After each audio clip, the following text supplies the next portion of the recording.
Once upon a time in a village where the cock's crow marked the beginning of a day and the elder's words carried weight heavier than stone, there lived a girl named Uju.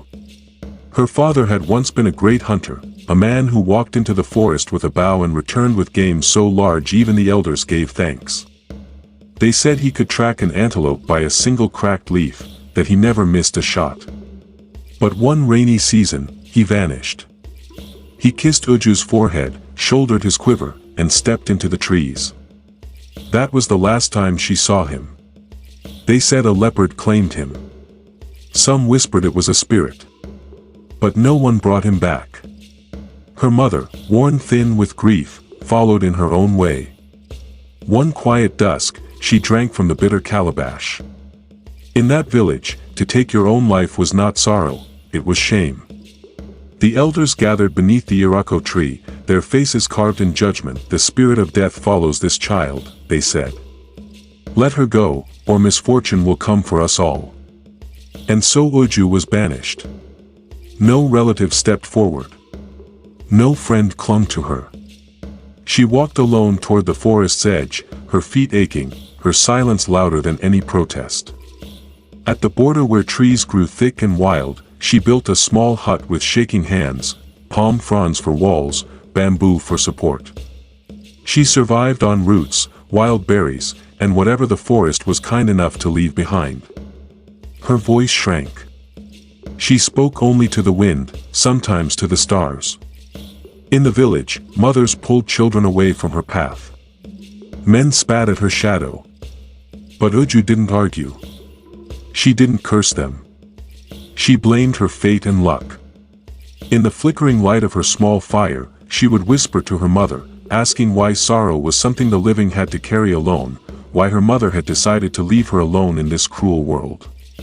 Then one evening, as the sky turned orange and birds flew low to the trees, Uju heard a sound, soft and broken. Not a beast. Not a bird. A human cry. She followed it, pushing through thorn bushes, stepping where even goats wouldn't tread. Beneath a wide mango tree, she found a girl. Her dress was torn. Her arms were scratched. Her breath came in small, weak gasps, like the last of a fire trying not to go out. Uju stood there for a long time. She could turn away, she didn't owe anyone kindness, especially since she hadn't even received any from anyone, but her conscience wouldn't let her, so she bent down, lifted the girl onto her back, and began the long walk home. The girl slept like someone caught between two worlds. Still, unmoving, her breath so faint Uju leaned in often just to be sure it was still there. For many days, Uju fed her water drop by drop, pressed crushed leaves onto her wounds, and shared her food, though there wasn't much. Her last roasted yam was split in two. Even when her belly grumbled and her hands trembled with hunger, Uju gave without complaint. On the fourth morning, the girl stirred. Her eyes fluttered open, unsure of the light, then wide with alarm. "Where am I?" she asked, voice thin as thread. "You are safe," Uju replied. "Who are you?" "Uju.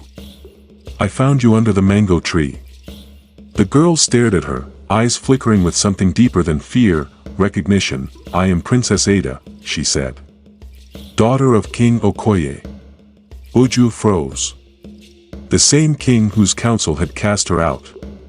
The same royal family that watched her exile with no mercy or pity for her. "I ran away," Ada continued, her voice low, brittle.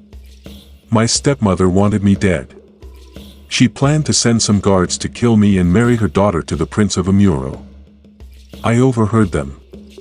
I fled and collided with a stone in the bush. I didn't think I'd survive." Uju listened. There was no space left in her for anger. The girl lying on her mat was not royalty now, just another soul stitched together by fear. "I will not leave you," Uju said. "I'll help you until you're up on your feet." And in that moment, the two girls, one broken by shame, the other hunted by power, found something neither had known in a long time: safety. When Ada could walk, they set out for the village together. Uju led the way, feet firm on the forest paths. Ada followed, her steps slower but steady.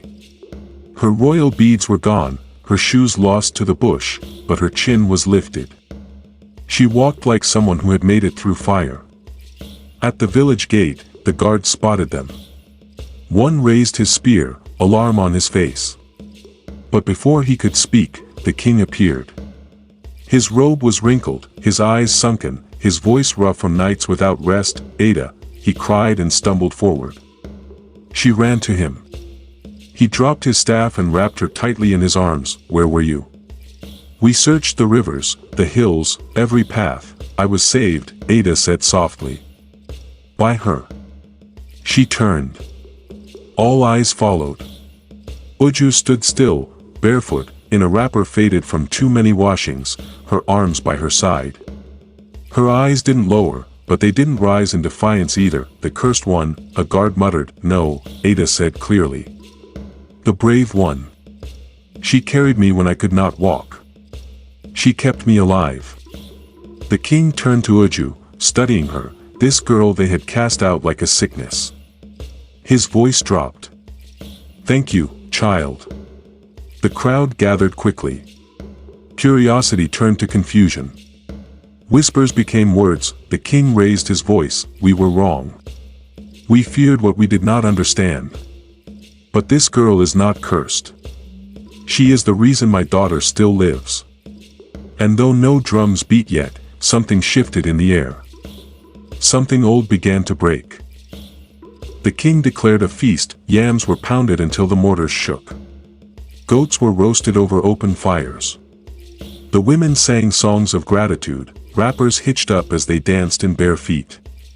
But Uju stayed on the palace steps, hands folded, unsure if she belonged to the music or the silence. That night, the village square glowed with firelight. Elders gathered on carved stools. Children sat at their mothers' feet. Smoke curled from roasted plantain, sweet and familiar. The king stood slowly. His royal wrapper was rich blue, but his tone was stripped of power. "My people," he said, "we followed a law that brought no wisdom. We cast out a child for a grief that was not hers. We turned away when we should have reached out." He pointed to Uju. "This girl saved my daughter. Not my guards. Not my chiefs. Her."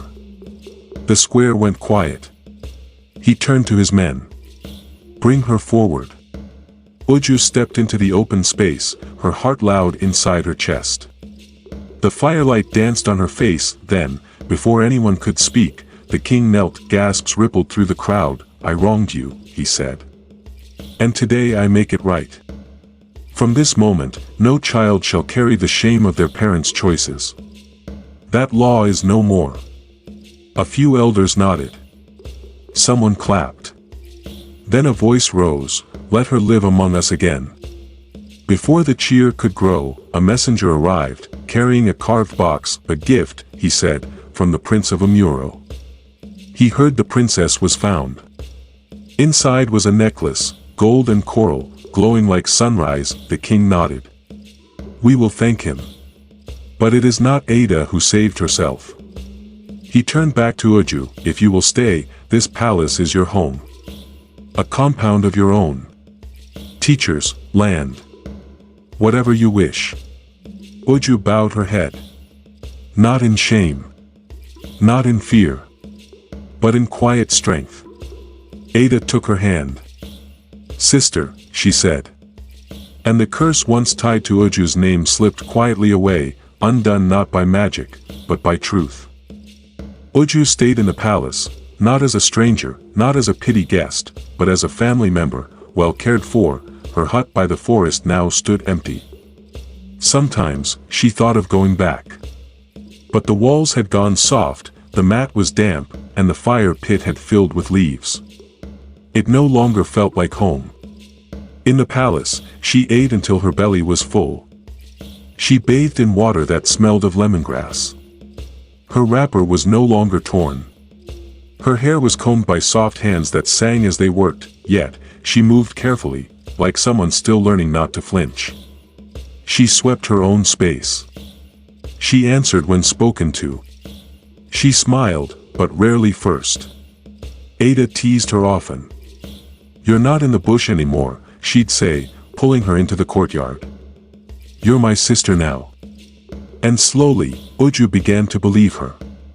She started learning letters from the palace scribe, an old man with shaky hands who frowned at every scroll like it owed him something. "You learn faster than the prince ever did," he grumbled one morning. The prince, Ada's brother, visited often. He asked about roots and herbs. "You know the forest like a hunter," he told her.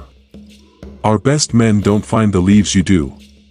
"Hunger teaches fast," Uju replied. And for the first time, she smiled without sorrow. One evening, the king asked to speak with her. They sat under the kola tree, where the wind smelled like rain. "I knew your mother," he said. "Before sorrow took her. She was light. She wove bark into cloth. She could make a crying baby sleep with just her voice. She loved your father deeply. When he died, part of her followed." Uju didn't speak. Her throat was thick. But her eyes were wet. When her tears fell, the king didn't rush them. He waited. Let her feel what no one had ever allowed. Then, gently, he handed her a scroll. "This land is yours," he said. "Near the palace. Rich soil. Use it for whatever brings you peace." Uju opened it slowly. Her name was written clearly. Not cursed. Not orphan. Just Uju, daughter of the village.